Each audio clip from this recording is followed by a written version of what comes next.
कहानी की शुरुआत में हमें होंडुरास के एक बहुत ही गरीब इलाके को दिखाया जाता है। यहाँ में सेरा नाम की एक जवान लड़की को दिखाया जाता है जो एक बैग में अपना सामान पैक कर रही होती है। दरअसल सेरा एक बहुत ही लंबे और अनजान सफर पर जाने की तैयारी कर रही है। वो अपने फादर और चाचा के साथ अमेरिका जाने वाली है। सेरा के फादर, जिनका नाम होराशियो है, वो अमेरिका से डिपोर्ट होकर वापस होंडुरास आए थे और अब वो अपनी फैमिली को लेकर न्यू जर्सी जाना चाहते हैं। होराशियो का इरादा है कि वो अपनी बेटी सायरा और अपने भाई ऑर्लैंडो को सेफली न्यू जर्सी तक पहुंचाएं ताकि उन्हें एक बेहतर जिंदगी मिल सके।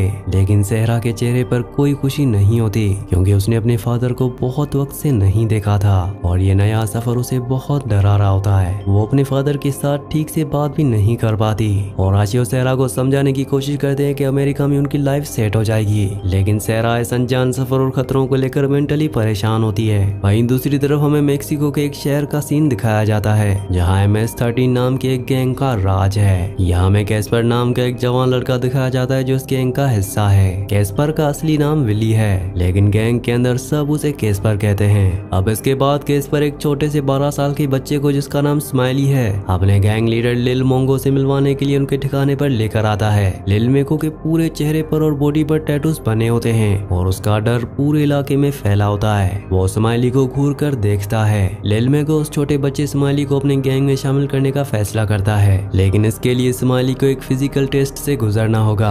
अब MS-13 गैंग में शामिल होने के लिए स्माइली को एक बहुत ही सख्त पनिशमेंट से गुजरना पड़ता है, जिसे इनिशिएशन रिचुअल कहते हैं। गैंग के बाकी लड़के स्माइली को घेर लेते हैं और 13 सेकंड्स तक उसे बुरी तरह लातों और मुक्कों से पीटते हैं ताकि उसकी हिम्मत को टेस्ट किया जा सके। स्माइली इस पूरी पनिशमेंट को बर्दाश्त कर लेता है और जख्मी होने के बावजूद वो हार नहीं मानता। जिसके बाद लिल मेको उसे ऑफिशियली गैंग का हिस्सा बनाकर MS-13 का एक नया मेंबर डिक्लेयर कर देता है और अब सब उसे गैंग में वेलकम करते हैं।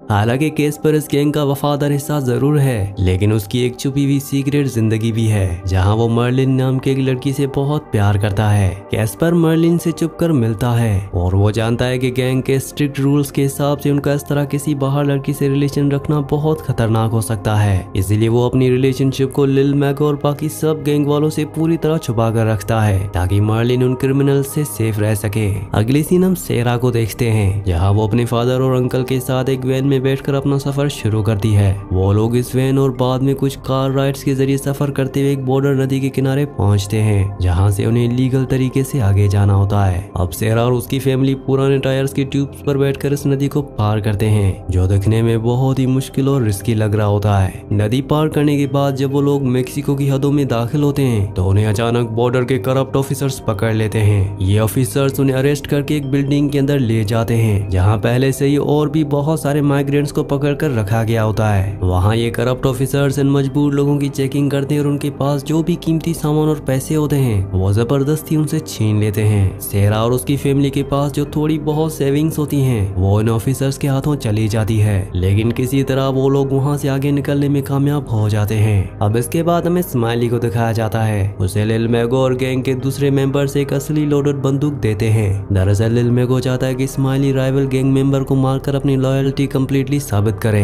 ताकि कोई उस पर शक ना करे।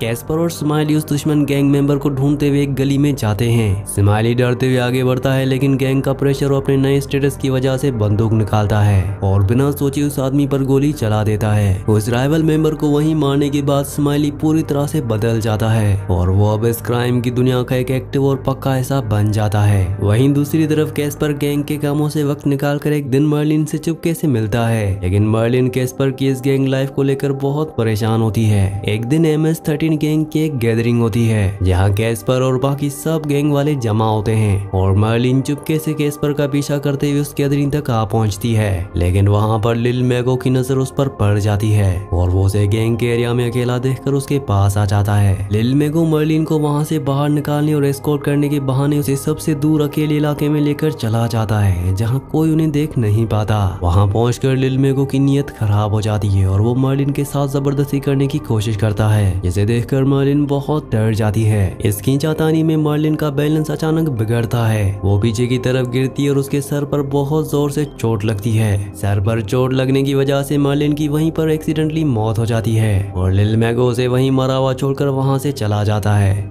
कुछ देर बाद जब कैस्पर वहां पहुंचता है तो वो मर्लिन को वहां मरा हुआ देखकर पूरी तरह से टूट जाता है। लेकिन कैस्पर के पास वहां रोने का वक्त नहीं होता। वो जानता है कि ये किसने किया है और अगर उसने वहां कोई भी गुस्सा दिखाया तो गैंग उसे वहीं मार देगा। इसलिए कैस्पर अपने दुख और गुस्से को अंदर ही छुपा लेता है। लिल मैगो इस बात को एक एक्सीडेंट और छोटा सा इंसिडेंट समझकर रिएक्ट करता है। दूसरी तरफ हमें एक बहुत बड़ा ट्रेन स्टेशन दिखाया जाता है जहाँ सीरा, उसके फादर और उसके चाचा ट्रेन का बेसब्री से इंतजार कर रहे होते हैं। इस फ्रेट ट्रेन को माइग्रेंट्स की जबान में द बीस्ट कहा जाता है क्योंकि ये उनका आखिरी सहारा होती है अमेरिका तक लंबा सफर तय करने का। कुछ देर बाद ट्रेन स्टेशन पर आती है और उसके रुकने से पहले ही वहाँ खड़े हजारों मजबूर लोग उसकी तरफ भागना शुरू कर देते हैं। ये मंजर बहुत ही केओटिक होता है जहाँ मर्द, औरत और बच्चे भागते हुए उस जलती हुई ट्रेन के लाडर्स पर चढ़ने की कोशिश करते हैं। सेरा और उसकी फादर पूरी ताकत लगाकर ट्रेन की सीढ़ियों को पकड़ लेते हैं और ऊपर चढ़ने में कामयाब हो जाते हैं। छत पर पहले से ही बहुत सारे लोग बैठे होते हैं और सेरा अपनी फैमिली के साथ वहीं ट्रेन की एक छोटी सी जगह पर सिक्योरली बैठ जाती है। हालांकि इस सफर में रात के वक्त डर, ठंड और भूख होती है, लेकिन बेहतर जिंदगी की उम्मीद उन्हें इस खतरनाक छत पर सफर करने की हिम्मत देती है। वहीं दूसरी तरफ लिल मैगो अपने गैंग के लड़कों कैस्पर और नए मेंबर स्माइली को लेकर उसी ट्रेन ट्रैक्स के पास आता है ताकि वो उन गरीब माइग्रेंट्स को लूट सके।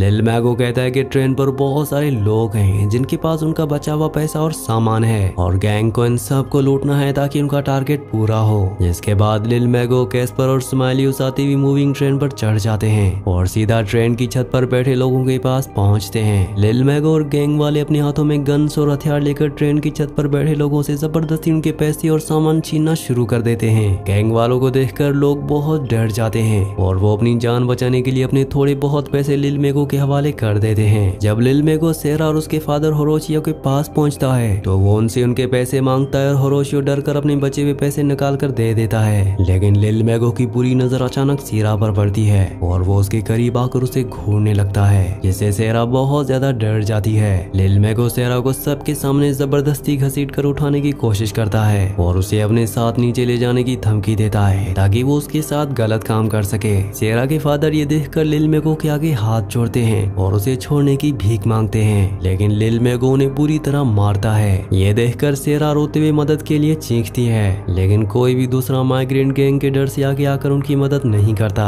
कैस्पर ये सब देख रहा होता है और उसके अंदर अपनी गर्लफ्रेंड मर्लिन की मौत का गुस्सा पहले से उबल रहा होता है जिसे उसने दबा कर रखा था। कैस्पर अब लिल मैगो के बर्ताव को और बर्दाश्त नहीं कर पाता और उसका दिमाग पूरी तरह से घूम जाता है। कैस्पर चुपचाप अपनी वेस्ट से एक बड़ा सा छुरा निकालता है और वो बिना कोई आवाज किए पूरी ताकत से उस छुरे से लिल मैगो के सर पर हमला कर देता है जिससे लिल मैगो की वहीं पर ही मौत हो जाती है। कैस्पर अपने ही लीडर को मारकर उसकी लाश को ट्रेन की छत से नीचे फेंक देता है। ये सब कुछ इतनी तेजी से होता है कि सब हैरान रह जाते हैं। स्माइली ये पूरा मंजर अपनी आंखों से देखता है और डर के मारे फौरन ट्रेन की छत से कूदकर वहां से अपनी जान बचाकर भाग जाता है। अब कैस्पर को अंदाजा हो जाता है कि उसने गैंग के सबसे बड़े और डरावने लीडर को मारा है और उसने रूल्स तोड़े हैं। कैस्पर जानता है कि अब MS-13 गैंग उसे किसी भी कीमत पर जिंदा नहीं छोड़ेगा और उसकी मौत अब पक्की हो चुकी है क्योंकि गैंग गद्दारी माफ नहीं करता। इसके बाद कैस्पर सब लोगों से दूर होकर ट्रेन की छत के आखिरी कोने में अकेला बैठ जाता है और अपने छुरे को अपने पास रखकर खामोश हो जाता है। सेरा ने ये पूरा इंसिडेंट अपनी आंखों से देखा और वो समझ जाती है कि इस अनजान लड़की ने अपनी जान पर खेलकर उसकी और उसके फादर की इज्जत बचाई है। सेरा के दिल में कैस्पर के लिए एक अजीब सी हमदर्दी और भरोसा पैदा हो जाता है क्योंकि उसने अपनी जान पर खेलकर उनकी मदद की थी। सेरा अपनी जगह से उठती और कैस्पर के पास आकर बैठ जाती है। कैस्पर अभी भी सदमे और सोच में डूबा होता है। तभी कैस्पर उसे देखता है और उसे फौरन वहाँ से चले जाने को कहता है। कैस्पर सेरा को समझाता है कि गैंग अब उसके पीछे आएगा और जो भी उसके साथ रहेगा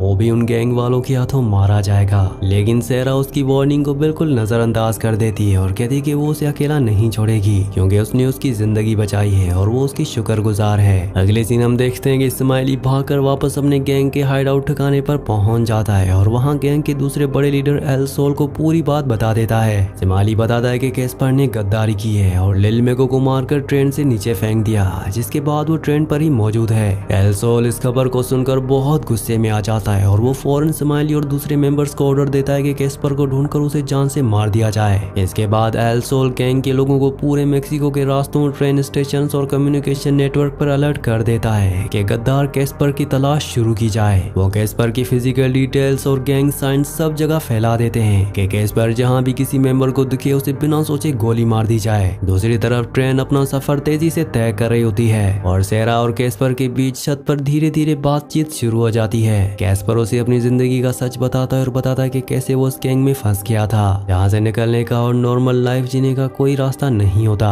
सेरा उसकी आंखों में उदासी देखती है और उसे तसल्ली देने की कोशिश करती है। वो बताती है कि वो अपने फादर के साथ न्यू जर्सी जा रही है ताकि एक नई जिंदगी शुरू कर सके। ट्रेन की छत पर बैठे हुए लोग एक दूसरे के साथ खाना शेयर करते हैं और थोड़ी देर के लिए अपने आने वाले मौत और डर को भूल जाते हैं। तभी अचानक ट्रेन जब अपने रास्ते पर जा रही होती है तो आगे रास्ते में इमिग्रेशन पुलिस की रेड पड़ जाती है, जो आमतौर पर इन ट्रेन पर होती है। अब ट्रेन जैसे ही रुकती है, पुलिस वाले ट्रेन के इर्द गिर्द जमा हो जाते हैं और लोगों को अरेस्ट करना शुरू कर देते हैं। वहाँ बहुत ज्यादा भगदड़ और पैनिक मच जाता है और सब लोग अपनी जान बचाकर ट्रेन से कूदकर खेतों और जंगल की तरफ तेजी से भागने लगते हैं। कैस्पर और सीरिया भी इस रेड से बचने के लिए ट्रेन से उतरते हैं और पुलिस की पहुंच से दूर निकलने की पूरी कोशिश करते हैं। लेकिन इस भागम भाग और इमिग्रेशन पुलिस की चेस के दौरान हिरोशियो चलती ट्रेन के करीब से आगे बढ़ने की कोशिश करते हैं, लेकिन अचानक उनका बैलेंस बिगड़ जाता है और आशियो ट्रेन से गिर जाते हैं और उस हादसे में उनकी मौत हो जाती है। ये देखकर सेरा पूरी तरह से टूट जाती है।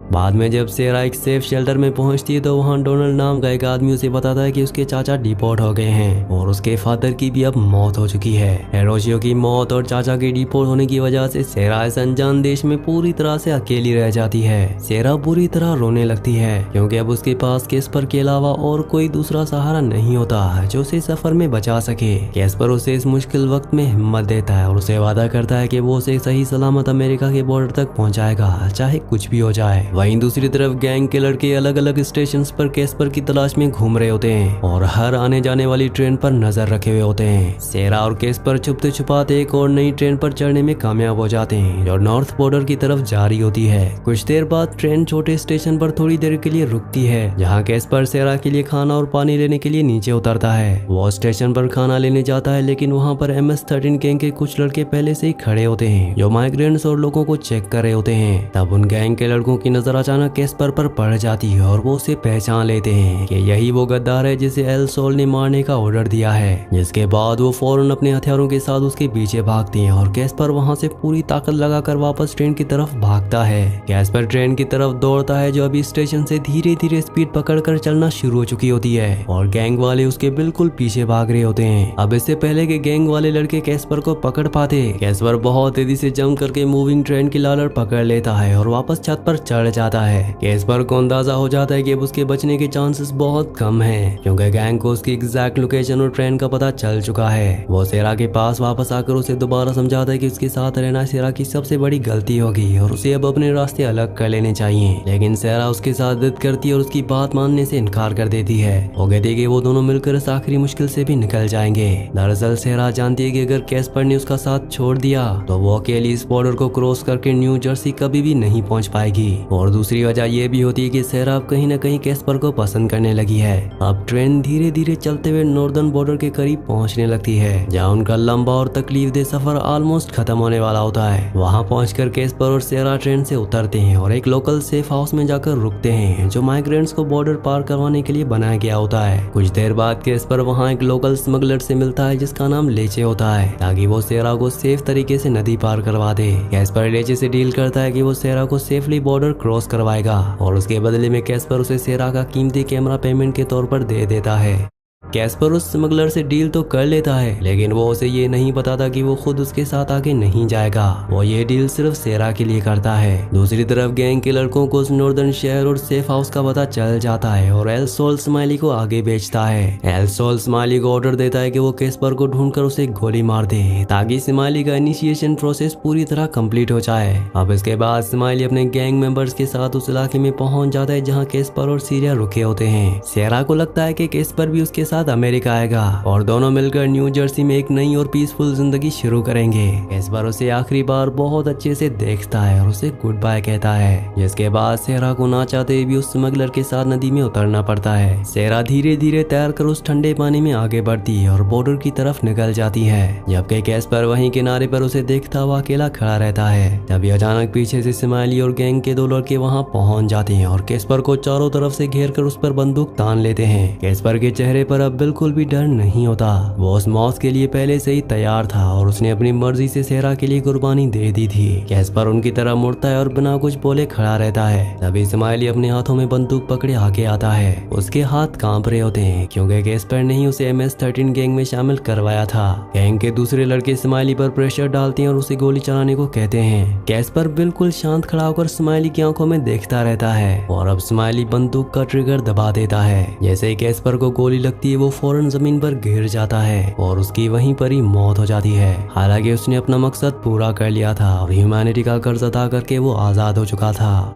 दूसरी तरफ सेरा गोली की आवाज सुन लेती है और वो पानी में वहीं रुककर बहुत इमोशनल हो जाती है। सेरा को फौरन समझ में आ जाता है कि कैस्पर ने उसे बचाने के लिए खुद को गैंग के हवाले कर दिया और अपने हिस्से की जान दे दी। स्माइली और गैंग की लड़की अपना काम पूरा करके वहां से चले जाती हैं और कैस्पर की लाश वहीं नदी के किनारे पड़ी रह जाती है। आखिर में दिखाया जाता है कि सेरा अमेरिका के बॉर्डर में सेफली इंटर हो चुकी है। सेरा मैकलिन टेक्सास के एक बड़े सुपर मॉल के पास चल रही होती है। सेरा उस सुपर मॉल के पास लगे एक पब्लिक पे फोन पर आती है और रिसीवर उठाकर येसिनिया को कॉल करती है। जब फोन उठता है तो वो येसिनिया को बताती है कि वो आखिरकार सेफली वहां पहुंच गई है और आगे का रास्ता ढूंढ रही है। उसकी इस जीत और बॉर्डर क्रॉस करने की खुशी में कैस्पर की मौत और अपने फादर के खून की उदासी साफ झलक रही होती है, लेकिन वो जानती है कि उसे अब इस नई जिंदगी को वेस्ट नहीं करना है क्योंकि ये जिंदगी उसे 2 लोगों की कुर्बानी के बाद मिली है। इसी सीन के साथ इस मूवी का इस कहानी का एंड हो जाता है। मैं उम्मीद करता हूँ कि वीडियो आपको पसंद आई होगी। अगर ये वीडियो आपको पसंद आई हो तो वीडियो को लाइक और चैनल को सब्सक्राइब लाजमी से कर देना।